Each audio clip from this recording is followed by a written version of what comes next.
Happy October, everybody. Fall time is finally here in Lansing, Michigan. And I was pretty sick of the heat. So this rainy and cold day is just what I needed, man. Wow, lucky you. My co-host and brother, Brennan Montry, lives in Florida, and he has a different story to tell about the weather. Go ahead. It's hot. It's humid. The weather never changes unless there's a hurricane. Yep, I want to be back in like Michigan. That's all I gotta say about that. Yeah, Michigan fall time is the reason why I'm still in Michigan. I love it so much. It's the best season, honestly. You got the leaves changing. You got the clouds covering up the sun, which makes it that like crisp nice and cool. You got smell sweater in the weather. air. You know what I'm saying? Some, like, you get rain all the time. Plus pumpkin pie. Awesome stuff. Halloween, Thanksgiving. Halloween, yes. Haunted houses. Anyways, the horror movies come out, man. Ugh. Yes. Looking forward to Halloween, by the way. Very much looking forward to that. But anyway, we're not here to talk about that. This is not a movie podcast, Brennan. Hey. That's coming later. Anyways, this is the Montry music review. Simply put, we're here to review music. Yep. So let me go ahead and give you guys a little rundown of what we're going to cover today. Yes, sir. Let's do it. All right. So first off, we're going to talk about Lupe Fiasco's new album. It's kind of new, kind of old. Titled Drogas Wave. Yeah, it came out September 21st, I believe, 2018. And then later on, we're going to talk about Lil Wayne's The Carter 5. I know a lot of people... Highly anticipated album. Did it live up to its hype? Good question. And then we're going to, of course, cover Logic, Young Sinatra 4. Not the biggest Logic fan, but we'll get to that later. Yeah. And then we're going to hit Kevin Gates, Luca Brasi 3. Luca Brasi. Personally, I really enjoyed that one. But again, we're going to get that to way later. And then we're going to touch base on the Kamikaze, EMINEM, Binge, MGK kind of beef and drama. And that actually plays into Lupe Fiasco's review because Binge and Drogas Waves came out on the same day, I believe. Is that correct, Corbin? Yes, they both came out last Friday. Yes. They both came out last Friday. And of course, MGK's EP went straight to the top of the charts because of his beef with Eminem and kind of buried Lupe's Drogas album. kind of lived down the charts for a little bit, and that honestly upset me, for one, because I am such a huge fan of good music, and it's just like I heard this album and the first thing I thought was, this is not going to get the recognition it deserves. This thing is just going to disappear. And it sucks. It really does, because this album is my 10 out of 10. It's my album of the year. I don't see anything passing it. And it's a masterpiece musically, sonically, aesthetically, lyrically, everything. It's just fantastic. And it was upsetting to see MGK's EP that I wasn't too fond of just pass it and left it behind. But that's kind of in the past, because now MGK's EP is sitting at number 18 on the charts. Drogas Wave is sitting at number 8 on the hip-hop charts, that is, for iTunes. So I would say it's still getting some good attention, so that makes me a little bit happy. All right, but enough about MGK for now. Let's go ahead and dive into Lupe Fiasco's album. Me, personally, I'm a lyric guy. Corbin, you're more of a production, all-around kind of guy. You like the beats, you like the concept, you know. Yeah, I like when it comes to hip-hop music, something I'm very passionate about. I enjoy every bit of every bit of the product. I love the beats got to be good, the lyrics have to be good. Only in certain cases will I like the lyrics over the beat. or vice versa, and that's the reason why I listen to it. But most of the time, it's got to be pretty evenly matched. I agree. I agree. You gave this album a 10 out of 10. Yes, sir. And you have a good reason for it. Me personally, I gave this album an 8 out of 10. For me, that was more because the interludes, in my opinion, kind of took me out of the album itself. It was more of a vibe album for me, and when the interludes came on, I understand the story. I appreciate the story. And I understand why he put him in there, but just personally, it just took me out of the mood. You know what I mean? Yeah, I completely understand that. For me, they were there to further the story, so I actually enjoyed them. But I can totally see why someone wouldn't enjoy them, especially because it's already a lengthy album, And Bro, 24 tracks. 24 tracks, 19 songs, one poem, and 4 skits. And believe me when I say that the hour and 38-minute length is worth it. Please, please give this thing a listen just once. If you're a fan of music, you will very much enjoy it.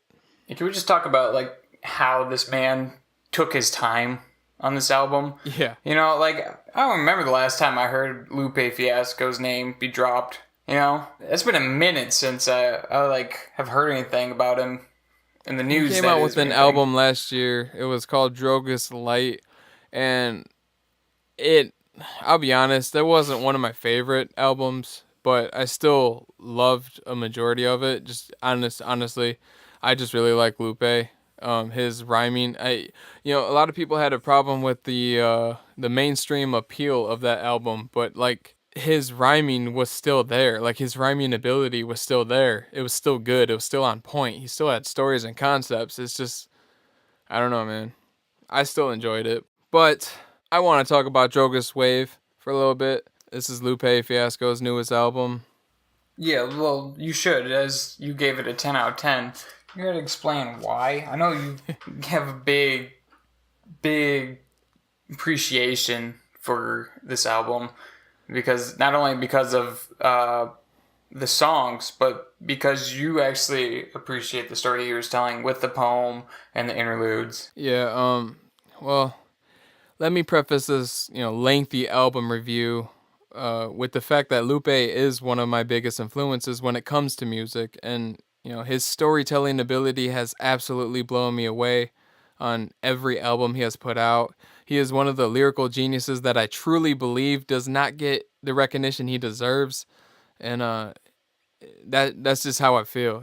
Like I said, with his album just being swept under the rugs at first, at least, that's just definitely how I felt then. And but with all past praises aside, I entered this album completely unbiased, like I always do, and I didn't know anything about the concept, and I held on through every track. I was unaffected by life surrounding me for the hour and 38 minutes, and I was truly immersed in the music, encapsulated into every concept. And when that last song finished, man, I felt like I took the biggest breath of fresh air. I'm a huge fan of storytelling and concept-driven albums, and what you get here is exactly that. So like I said, 10 out of 10. Album of the year, nothing is going to top this for me. And that's being said that the year is almost over as well, so hopefully he gets the recognition that he deserves. And let's just say 24 tracks, bro. There's got to be, if you aren't even a big Lupe Fiasco fan, there's something on this album that you are going to enjoy. There has to be. If you don't enjoy at least one of these tracks, you're just a hater, honestly. Right. Yeah. I mean, he's still trying to spread a positive message on here, and it's like you have to at least appreciate that, And for sure. So I would like to kind of talk about the depth of the album by just talking about the first track, which is not even a song, it's just a poem. Let me just talk about it. Like I said, the track is simply a poem, and the meaning behind the poem sets up the concept for the entire album. The words that are being spoken are actually attached to a real-life painting by a British painter named Joseph William Turner, And this painting was first exhibited in 1840, and it was originally titled Slavers Throwing Overboard the Dead and Dying, Typhoon Coming On, but now goes by the name The Slave Ship. That painting depicts a visible ship in the background, sailing through treacherous waters and inclement weather.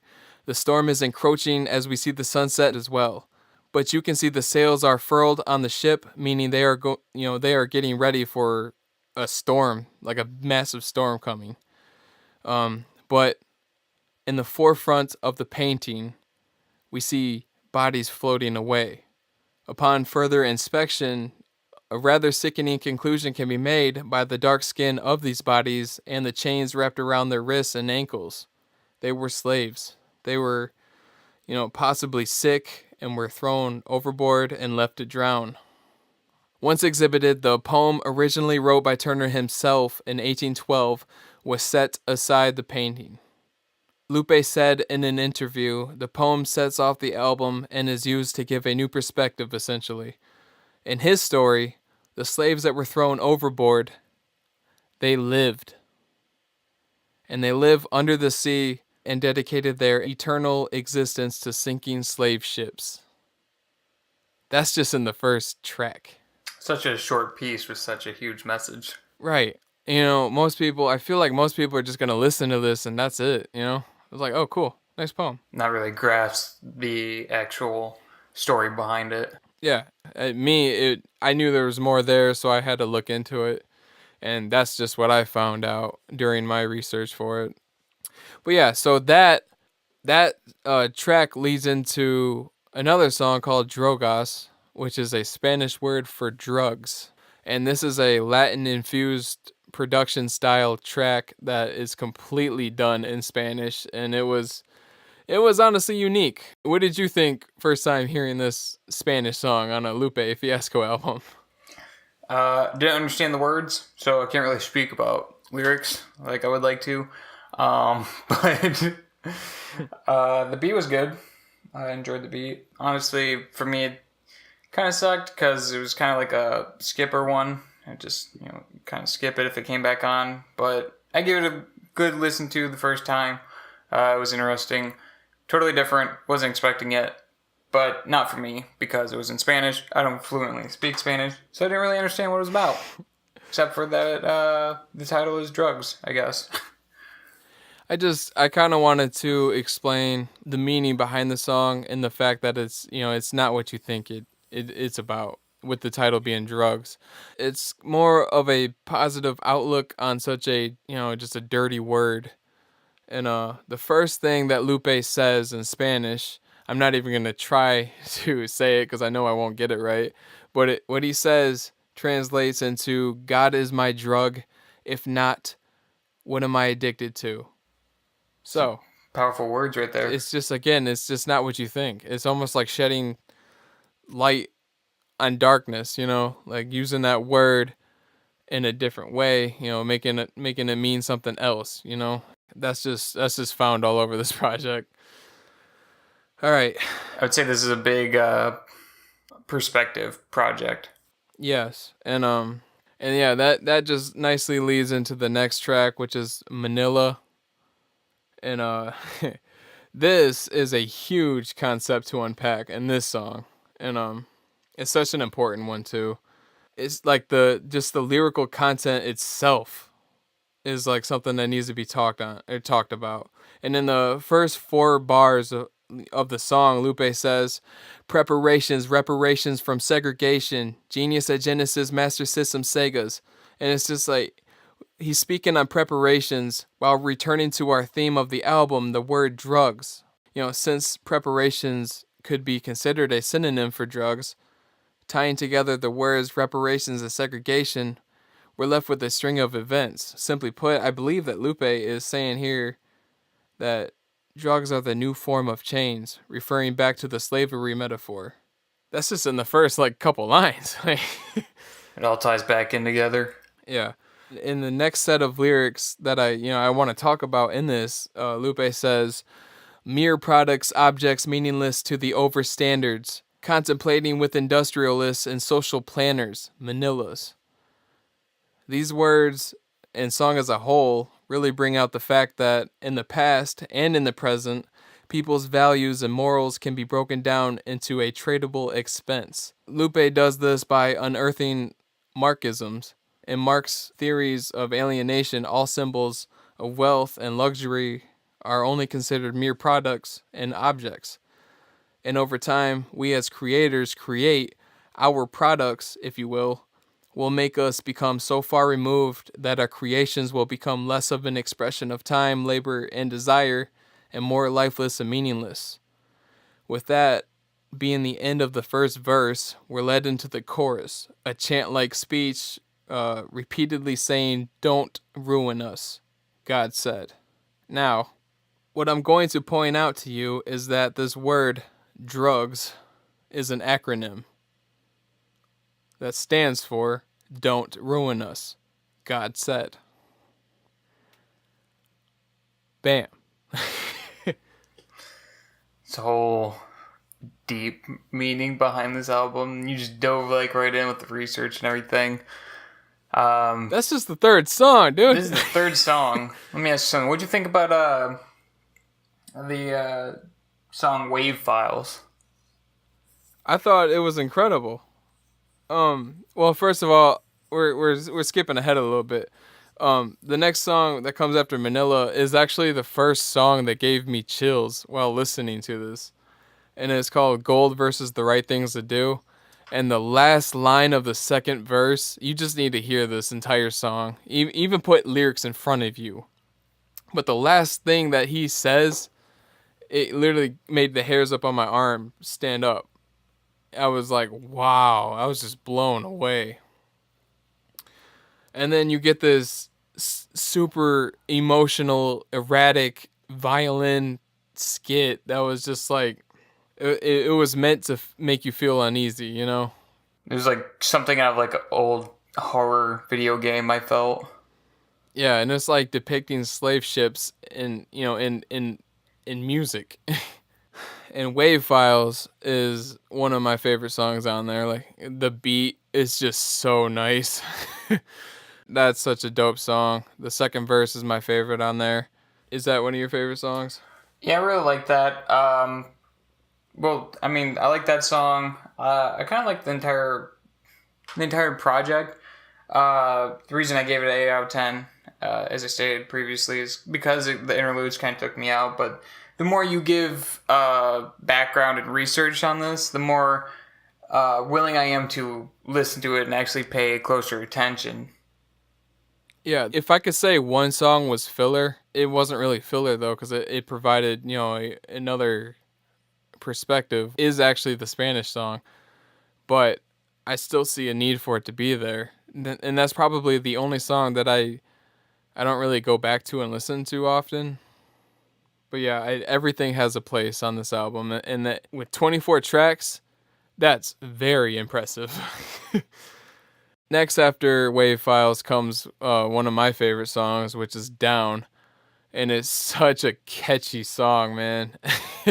The chorus, I know I can see people thinking this is, you know, might be a little corny about, you know, this is telling more of the story of the slaves who lived, that were supposed to drown but lived, and they're making friends with, you know, sea creatures and stuff like that. But to me, this is one of my favorite songs. It's fun. You can sing to it.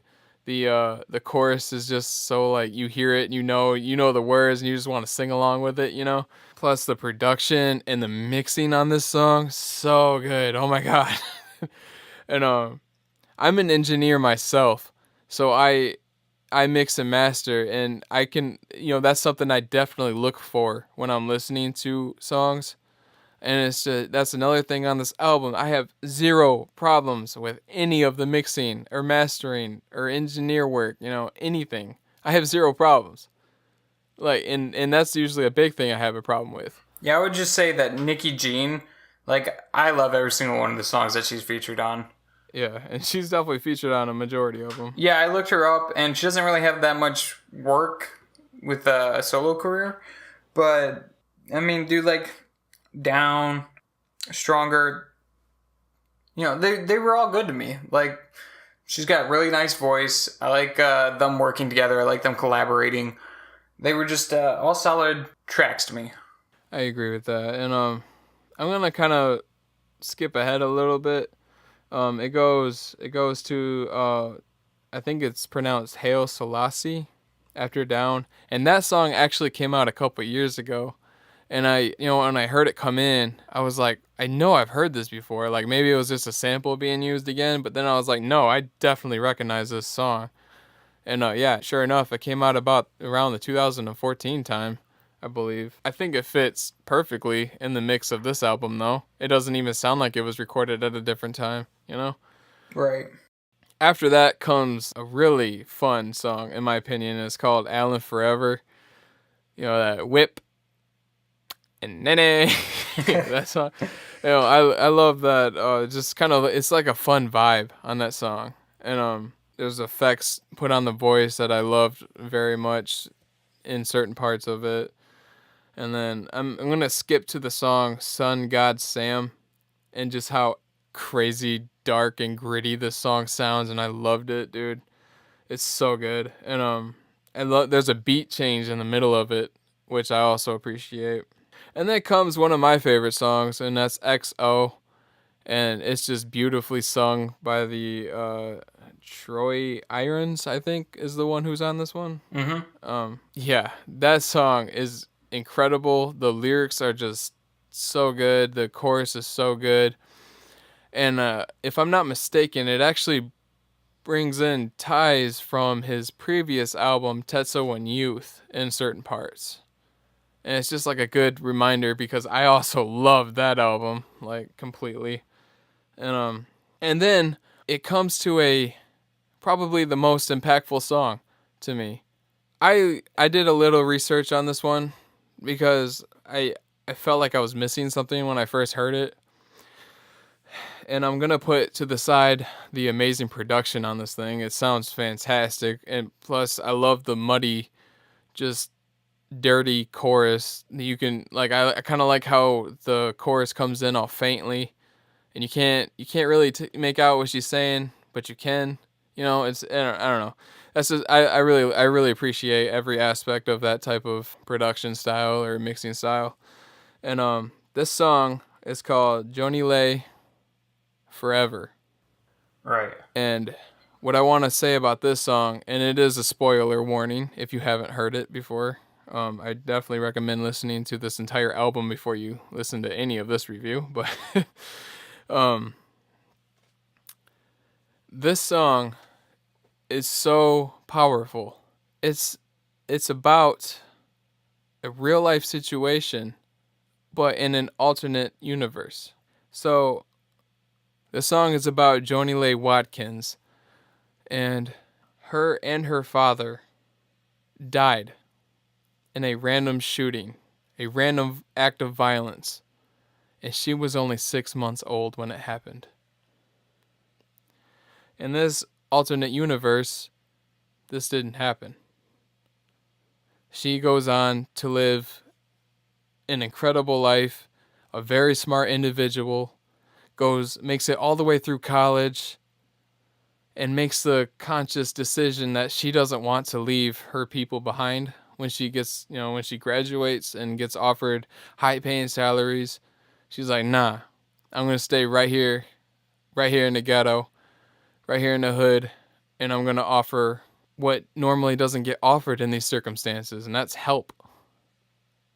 And so what happens is basically in the third verse, she's inside of this clinic, this free clinic that she made, or that she produced, and she hears shots come from outside, right? She runs out, she sees this dad carrying a baby that's bleeding, and she knows exactly what to do to help it, and actually ends up saving its life.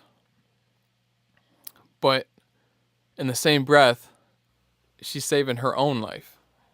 Getting super deep. And then in that, the cycle repeats. So my take from this is that in this alternate universe, random acts of violence do not win. Now that's incredibly deep to me. And this song has my highest appreciation level that could possibly be imaginable. That Would is this such a be concept. your favorite song on the album? Yes, it is. It is my favorite song. And I this is like a story that, sad enough, it happens. Every day, You know, almost. it happens. Like the random acts of violence, they just happen for no reason. And you know, it's this. I feel like the song was kind of needed. And it definitely froze me up when I when I heard it the first time. Made my chest a little heavy. I feel like people are going to just blow by this song though, and not really grasp the meaning behind it. And I agree. I feel like it's just going to get lost instead of being as big of a message as it actually is to a world that we see this type of violence almost daily. Like you turn on the news any day, and there's a shooting or something, and the media just it hounds it like almost to death, in my opinion. Where And then they should be and then covering. it disappears. Yeah, they should be covering some good with the negative. You know what I mean? Because there needs to be a balance here. But a week goes by and it's just forgotten. Unless you're, of course, a part of the event. And that's another take of this song, though, is that this story, as sad as it is, about 2 weeks later, is probably no longer in the news, And then, like, the song kind of brings her story back out, like, and kind of reminds you this happens. But yeah, that song's fantastic, in my opinion. And I'm gonna skip ahead. When I say skip ahead, I don't mean I just don't want to make this review hours long. I could go into detail about every song, but I'm just kind of Right. picking out my favorites. Right. People got to realize that this is 24 tracks. Right. You know. The last half of this album I loved so much. It was a new perspective on the whole concept, and I loved from Imagine all the way down to the last track, and just it was kind of like a switch of pace almost. Imagine was about just being screwed over by a label, being tied to a label, and just it went in a direction you weren't really expecting, but like I really liked it. And then the live instrumentation on the song Stack That Cheese was just so fun. And Cripple had a really unique take. It's actually based on a painting, if I'm not mistaken. I don't know the full details of it, but I just think he sees a painting and he writes a whole song about it, and he comes up with a concept about it. It's just crazy. And I would have to say that King Nas is probably it's probably either my second or my third favorite song on the album too. I absolutely love the production on this. It's just that old 90s hip hop vibe to it with like jazzy influence, I definitely samples, felt that, yeah. and oh man, that song is incredible. I love the words on it. And the lyrics, I love the lyrics. That's just a fantastic song. And then I just like the switch of pace on quotations from Chairman Fred. The verses were shorter. There was a chorus, but most of the time it was taken up by like skits. And I know the majority of the song was actually a skit. But again, it's just adding to the story, Yeah. making it really fun. And then Happy Timbuktu Day, that was just pretty much a dedicated track to a Chicago DJ, Timbuktu. Yeah, I'm not gonna lie, that one didn't vibe with me. I didn't really care for that one, honestly. I liked it because it had like an open mic feel to it. If you look at it that way, it kind of like, he is a very repetitive, give me the mic because they ain't kicking it right. It just kind of had that repetitive feel to it, and it just kind of reminded me of like being at the open mic. You're saying that right before another person comes on and does their thing. I don't know. I kind of took that away from it. Plus, I really liked its lyrics. They're kind of funny. And but after that, we finally get to the last song on the album. And this is pretty much a continuation of the song on Tetsuo and Youth called Mural, and this is called Mural Junior. And this is a piano laced production, and oh man, I love this song. It's just 5 minutes of rapping over piano and just like strings, and just the way it ends, it's just like, oh man. I mean, you know me, I love so me some good. piano in the hip hop. Me too. So overall, for me, I would say Stronger. It's pretty good. Imagine. I also like Cripple was really good, but my favorite track on this entire album is XO, for sure. XO is definitely one of my favorites. It was just good. Good vibe song. Good album overall. 8 out of 10 for me. Didn't really care for the interludes, like I said, but, learning more about the story, I might have to give it another listen. Definitely worth it. Corbin, takeaways?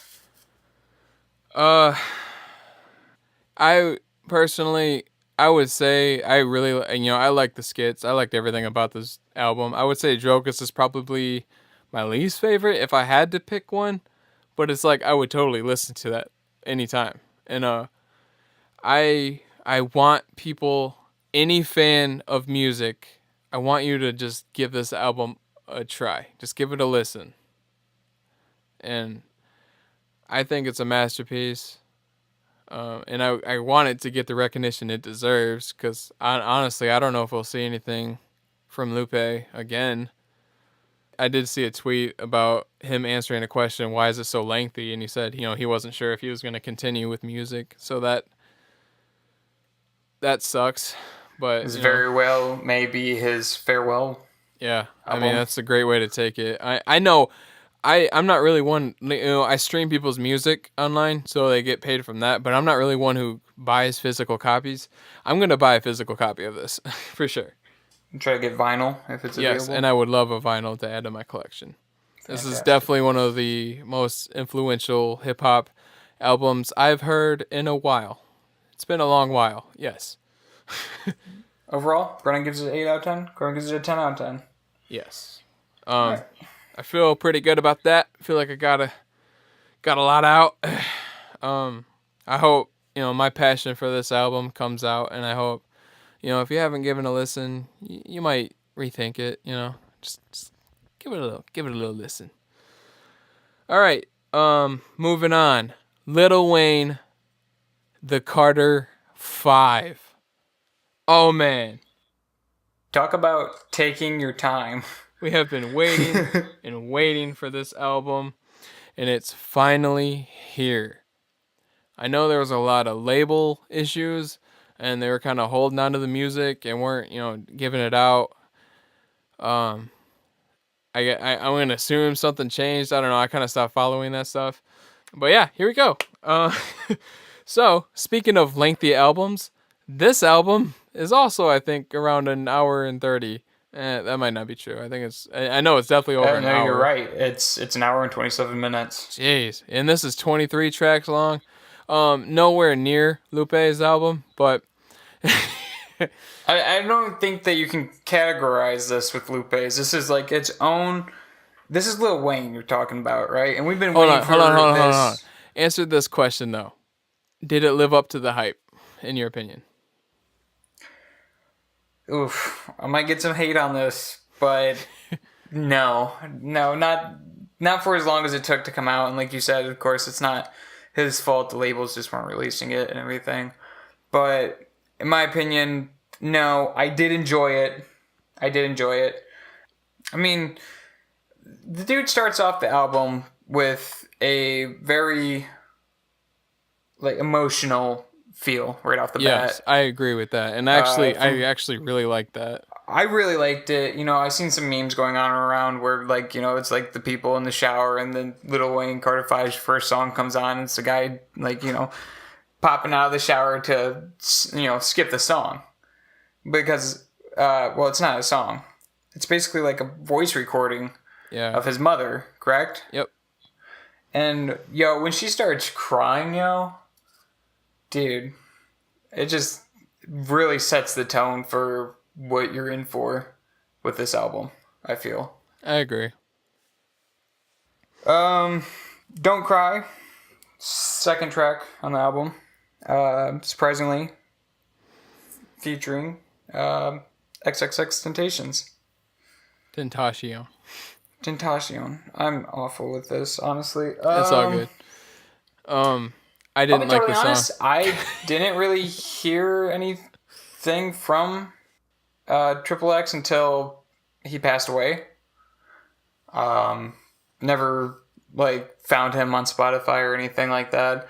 So it was okay in my opinion. You know, nothing too great, nothing that was like, it wasn't awful, but it was okay. I give it a meh. You know what I mean? Just a meh. I give it a meh out of all. I give it a meh out of, you know? So I like the intro, like how it, it's set in the mood of the album, and then it goes into Don't Cry, and I'll be honest, I didn't care for the song. I don't know, it's just something about it I just wasn't feeling. And then I didn't really like a song, honestly, until it got to Can't Be Broken. Yes, that was such a good song. Which is like 6 songs in. Hands down, right now, telling you right now, that was my favorite song on this album. Yeah, that chorus was beautiful. And then his rapping was actually really good. His rhyming was really good. Lyrics were really good. Yeah, that's one of my favorite songs on there for sure. I don't know, the first couple of songs, man, I just wasn't feeling it, and I was like, wow, this is kind of upsetting. And then it gets to Dark Side of the Moon with Nicki Minaj, and I actually like this song. I like the moodiness of it. I like the extraterrestrial vibe to it, and I like it, and I'm not comfortable saying that I like it because I'm not a Nicki Minaj fan at all. understood. Me neither. I actually hated her last album very much. Like, I understand the hype behind her and everything, but me personally, and like, keep in mind, guys, this is like all opinion based. You guys are entitled to your own opinions, but for me, Nicki Minaj just doesn't do anything for me. Like, I don't like listening to her music. Usually, if it comes on the radio, personally, I'll skip it. I feel like she's more better as a featured singer For sure. than a solo artist. What do you think about Mona Lisa, though? I liked Got it. Kendrick Lamar. I like it too. I thought it was kind of funny. I thought it was pretty funny. Yeah, I liked it. It was up there with the better tracks on this album. I feel like people are really divided on that one, though. You either really liked it or really hated it. Yeah. But I mean, I dug it because it was just kind of a funny, like just the concept of the song. It's kind of funny. there's something I gotta say though on this album is that a lot of it was. I might get a lot of backlash for this, but I felt like a lot of it wasn't creative rhyming. No. Like, I feel like one point, I don't remember what song it is, but he like just kept repeating the same word and like would like just add on to it, but using the same word, like trying to rhyme the same word with the same exact word. Do you know what I'm talking about? Yeah, I totally get that. It took me out, dude. Honestly, like I noticed it very early on, and then once I heard it, I just couldn't unhear it, and so it kind of ruined the song for me. I wish I remembered which one it was. I don't know.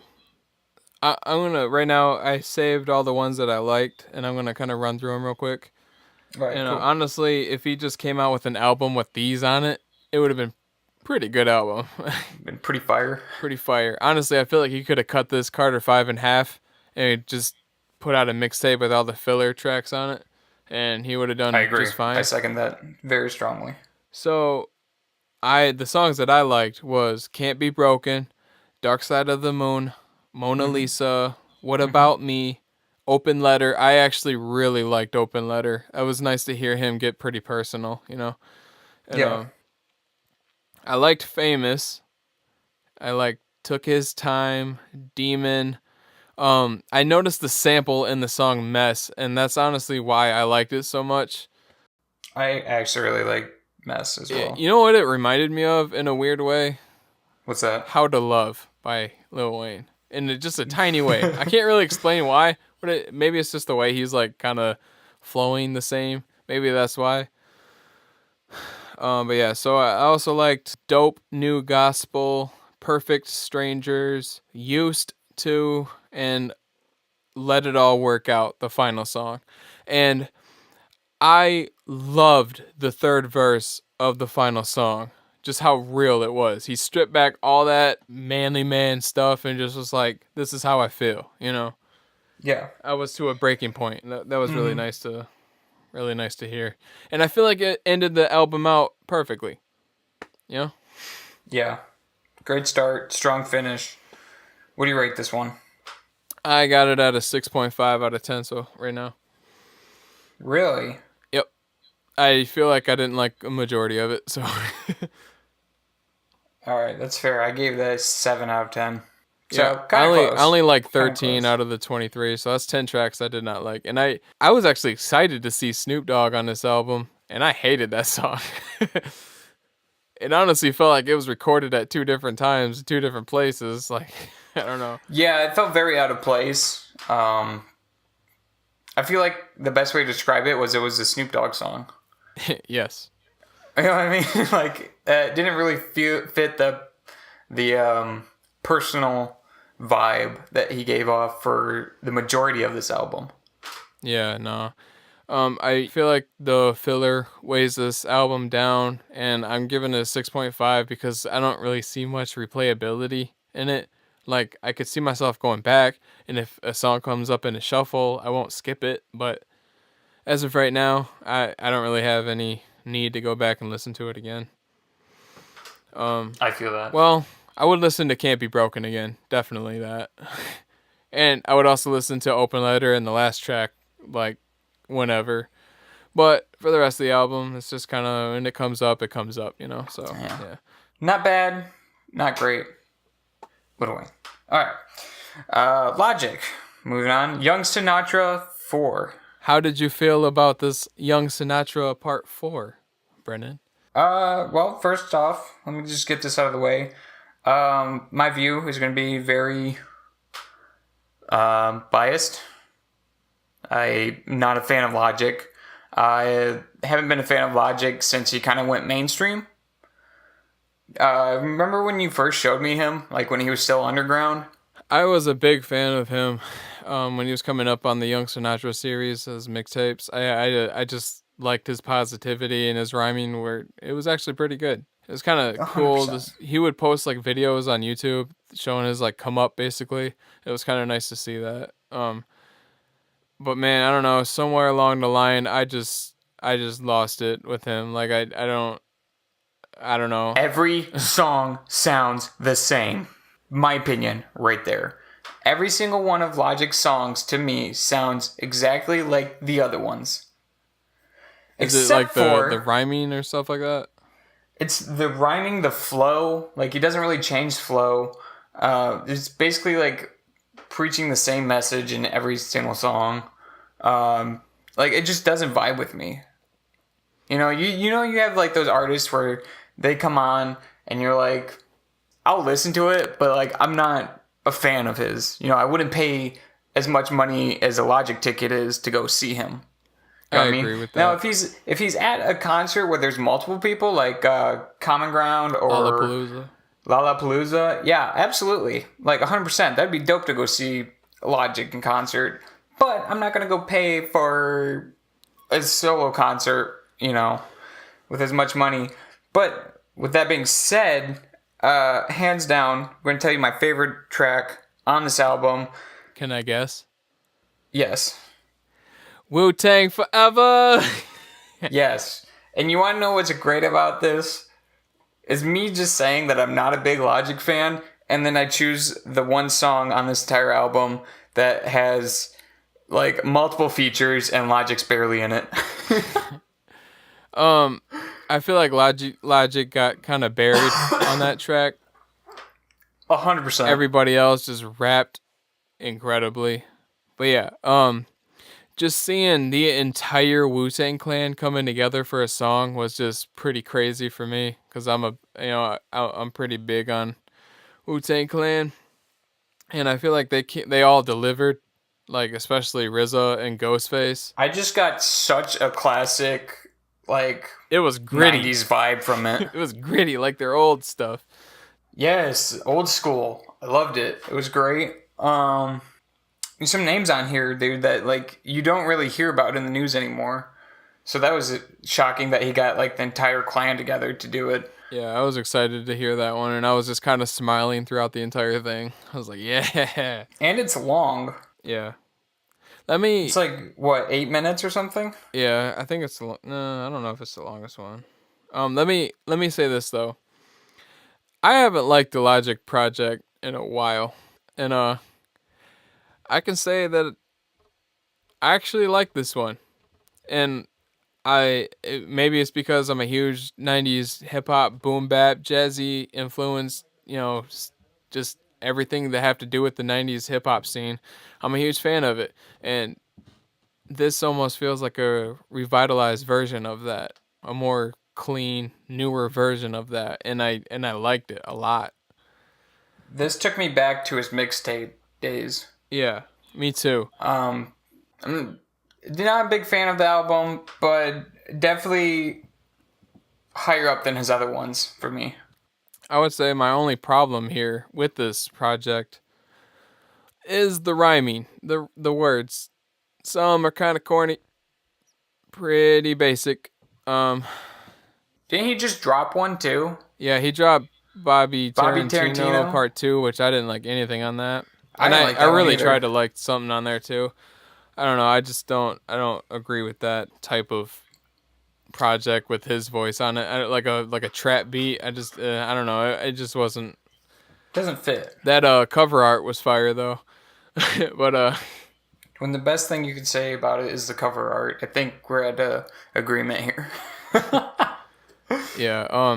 But this album I liked. I liked some of the rhyming, some corniness I could look past. Street Dreams Part 2 was a pretty crazy story. Yep. I like that one a lot. I liked Last Call because Yeah, I would say Last Call was pretty good. Legacy was I alright. just kind of didn't like how he would come in and out of rhyming in that though, because it's not like it did anything for the story. I kind of wish he just did what Kanye and the people he was pretty much copying for this track. I kind of wish he just did a whole song and then just talked for like the last bit of it instead of going in and out of rhyming, because I was kind of like, I don't know, it didn't mesh well, and it kind of was weird when he'd come out of rhyming and go back to telling the story. I wanted to like Everybody Dies, but it just didn't vibe with me. I did not like that song. That's probably the one biggest song I hated. And when he was dropping singles, he dropped a single for One Day, and I hated that song when I heard it. But when I heard it put into this album, I liked it. I actually liked it a lot. I think his rhyming's pretty basic on this one, but I liked the chorus. Did not care for Young Sinatra 4 at all. I actually did. I did not. I think that's the one where he has that really cringy line about "Don't call me Robert." Unless it's about that De Niro. I was like, oh man, Yeah, cringe. That was cringy. But yeah, I don't know, dude. I think the production is just incredible throughout this project. I can say, except for Everybody Dies, I wasn't feeling that at all.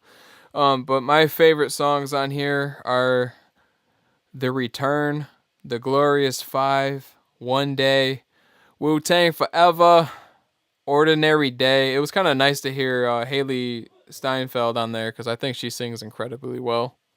Yeah, I was actually surprised to see Jaden Smith on this.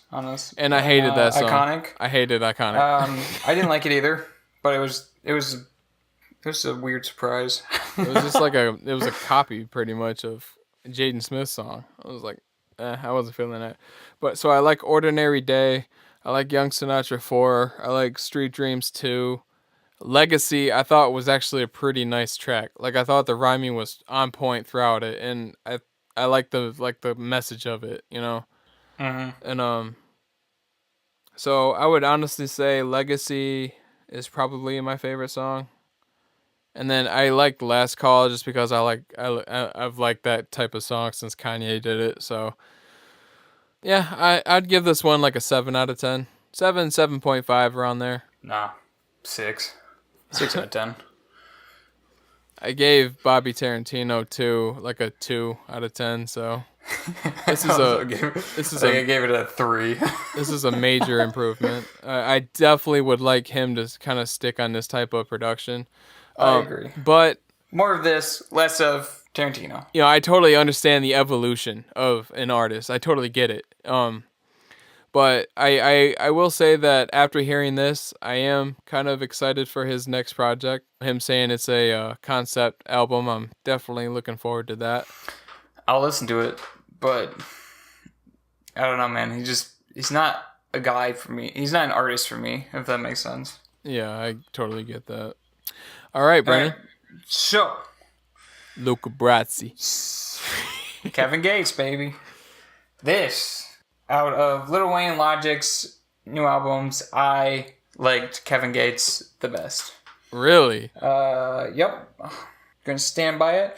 I like the one I didn't like, which was actually the one that got me to the album because I was listening to it on my Discover Weekly playlist, or not Discover Play, but the Release Radar one. You know, gotcha. Where it gives you like all the new releases and everything. Yeah. The one that got me to it was the song that I didn't like the most, which was Adding Up. Yeah, that's actually my least favorite song on the album. Yeah, it was. I was like, what is this? I'm like, this sounds like Kevin Gates. And I looked and it was Kevin Gates. And I'm like, what is this? And then I saw that his new album came out and I missed it. I don't get updates on these albums for some reason. I get updates on like bands that I followed like a long time ago, and whenever they post something new, I don't get like any hip hop updates, which is really weird from Spotify. But definitely checked it out. Hands down, did not care for Adding Up at all. That was very bottom of my list. But I did like I liked the majority of this. All right, so like overall, I give this album 8 out of 10. I liked Me Too, Servant Age, Wrong Love, I Got You. Money Long was kind of wasn't really feeling that one. Ridiculous was kind of like a good opening. It was very much Kevin Gates, you know what I mean? Like old Kevin Gates, which is great to see because it's Luca Brasi 3. Yeah. And Luca Brasi 1 is my favorite project by him still. Yeah, and to be totally honest, what was it Isaiah? Was his last one? Yeah, I think it's his daughter's name. I don't remember exactly what it was titled, but I liked that one. Wasn't a big fan of that one. I did like that one. I wasn't a big fan of that one. Luca Brasi 2 had a couple good songs, but this was a good project, I felt. I believe he's out now, right? He's out of jail? Oh yeah, he's been out. Yeah, so I very much kind of gives you his view on things after that. You know what I mean? Yeah, totally. Like Servant Age, obviously. He can touch base on that. Didn't care for Kung Fu. He always has to throw in like one of these random songs. Yeah. Where it's out there compared to the rest of the album. And for me that was Kung Fu this time. Wasn't needed. I don't know. What do you think? I'm gonna kind of preface this one by saying he dropped a 3-song EP not too long ago. I like that better than this. Really? Yeah, I liked every song on that one. That's not to say that this is a bad project. I think I like this for the fact that it is Kevin Gates.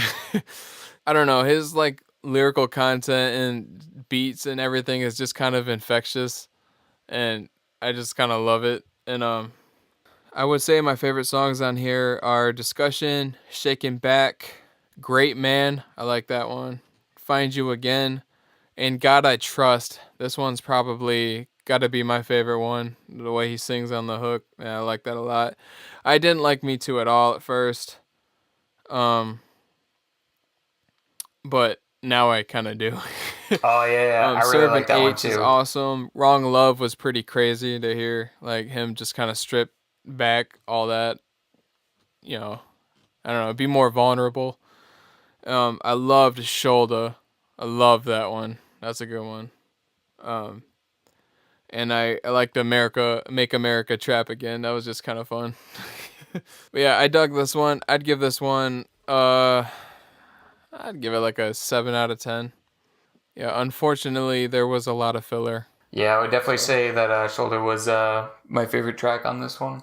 But yeah, I mean, I still liked it. I still thought it was a good project. I'd still go back and listen to "In God I Trust" and "Shoulder" like almost daily since it dropped. I feel like I always return back to Kevin Gates. I don't know what it is, but I always come back to his music. Like even songs like I don't really care for, I'll come back and visit again. Be like, yep, still don't care for it, and then move on. It's that infectious flow, man. Like I've been telling you, he's got like an infectious flow. I don't know. I just love the way he rhymes over stuff, and his beats always just freaking pound. Got my car shaking. Yeah. If my rearview mirror is shaking, it's good. That's right. So Brent gives it 8 out of 10. Corbin, you gave it a 7 out of 10? Yeah, I gave it 7 out of 10. I gave his 3-track EP like a 9 out of 10. I visit that pretty frequently. Yeah? Alright. Alright, so we're going to move on. This is going to be the last segment of the podcast. We're going to just touch base on this. I don't want to dive too deep into it because it's kind of old news now. You know what I mean? However, there are some rappers out there that are trying to get involved in this beef, which is kind of funny. I'm talking about Kamikaze, EMINEM, Ben GP, MGK. All started out with a tweet a long time ago, and then EMINEM kind of went off on like everybody that's in the hip hop list. You know what I'm saying? On Kamikaze, like didn't hold back at all. Just basically came out telling everybody exactly how he felt and why he felt that way. Kamikaze, honestly, it was okay. I'm a huge Eminem fan, but this... You just thought Kamikaze was okay? Yeah, I mean... Bro, come on. Come on, dude. Like, it was, like, really good, and then it was, like, trash, and then it was back to good, and then it was, like, a trash song again. I don't know, man. The one with guys, was it Good Guy and Great Guy? Yeah, Jesse Those Reyes, are both Reyes trash. Alright, I thought Nice Guy was trash, but I loved Good Guy. I'd like the switch of pace on that one. Venom was also trash in my opinion. I love The Ringer. Love Greatest. Dude, oh my god. Let's talk about Lucky You. Joyner. So glad to see him on this album. Oh man, that song is incredible. That's my man. Love me some Joyner Lucas. I was really surprised to see him on here. I'm really glad. The music video was hilarious to me. Got me pretty good. I laughed pretty hard on that. Like I said earlier, I'm a big fan of Eminem's skits. So the Paul skit, that was pretty funny to me. And then he responds to the skit with a feature one called M Calls Paul. And he's basically like tracking down this guy that left a mean comment about his previous album. Yeah, but throwback to the Marshall Mathers LP, by the way. Yeah, Normal was okay. I like Normal a lot. Stepping Stones, I liked. Not a Lake. I wasn't that big of a fan of. Not a Like? Yeah, with Royce da 5'9". You know who you are, Kelly. Yeah. Yeah, I thought Royce da 9'5" killed that verse, though. Yeah, I feel like he outdid Eminem in it, in my opinion. Huh? He outdid Eminem in it. He stood out more to me in that song than Eminem did. Damn. All right. I don't know, just preference. Kamikaze, it was good. I mean, I don't really have much to say about Kamikaze. I mean, he says it all in his lyrics, you know what I mean? All right, I'll take over. Kamikaze was fantastic. It made me happy. It made me smile because I haven't heard Eminem like that in a hot minute, and I'm a huge fanboy when it comes to Eminem. Like, I see why people didn't like Revival, but I still liked Revival. Yeah, I know. And I don't know, man. I just loved. This is just old Eminem, you know. This is perfect. Yeah. Like, and I loved the way The Ringer, the first song, that beat and the way he just flows on it, I was like, man. And I love how the song kind of dies out, and then he's like, I'm not done, and he goes right back into it. I'm like, yeah, that's definitely a highlight for me. And then Lucky You is just incredible. Yeah, I gave that album a 9 out of 10. I loved it so much. It reminded me of old Eminem, and I'll be honest, I didn't catch that he was dissing Machine Gun Kelly on the Not Alike song until after the everything blew up. Cuz I'll be honest, I don't really follow that type of stuff, so I didn't really know anything about it. Right. Well, basically what I'm saying is like everything after Kamikaze was garbage in my opinion. Oh, yeah, the last little bit there. Yeah, the last 4 songs, Fall, Nice Guy, Good Guy, and the Venom one, did not care for any of those. Yeah, you know what? I could agree with that. And that's why I was like, it's I see the good in all those. And then 2 of them are skits. So, like, you take away the 2 skits, that's, 1, 2, 3, 4 stepping stones, 5, 6, 7. Just totally miscalculated that. We believe in you. No, I'm right. 7, yeah, 7. 7 songs out of this entire album. It was pretty good, but he just lost me with the ending, honestly. It really didn't hold up to the rest of the album, and it kind of sucks. Like when you have like a good album and you get in this mood, and you're vibing through the entire album, and then all of a sudden it just kamikazes itself. Shut up. All right. But with that being said, absolutely Kamikaze over Binge. Oh yeah, Binge was just a cash grab. Let's talk about it. All right. So who do you think won the beef then, huh? 100% Eminem destroyed MGK. Without question.